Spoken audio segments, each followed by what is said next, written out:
گوتنه که ما کردان هست ویژه دما که خواده دیده کسی که نپرسه کیه چیه چه اصله چه فصله باورد کم لوی دارید باشوری کردستان جی گوتنه یعنی گوتنه که پیشیانه لکوبانی گندê حلنجê heye gundekî welat parêz em rastî yani niştiman perwere Kurd hez e gelek xwenda zana ji wî gundî derketine hem pêşmerge jê derketine hem şervan jê derketine hem nivîskar hem siyasetmedan gundekî ne zêde mezin e lê gundekî têra xwe yani Kurdên baş tê de hene Mustafa cotkarekî Helincê ye di nava baxçeyê xwe de sekiniye bi du xiyaran girtiye dibêje eger mazot heba wê xiyarên wan hîn mezintir bibana xiyar yani xiyar dibêjim lê bixwe xitiye nizam vê derê çi jêr dibêjin xitî em cêr dibêjin xitî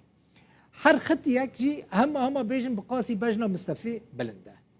gundiyekî Helincê ev vîdeo girtiye me reşandiye me xwest dûrî siyasetê kevin bibînin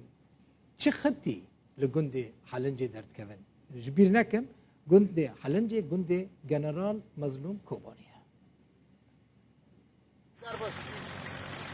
Dema xweş ve va gundê Helincê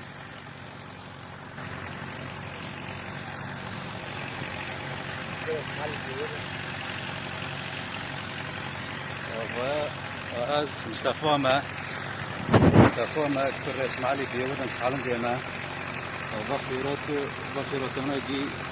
هي حلنجة وقتي كموزود جي هبا وبختي ما هم مزلوبانا وقتي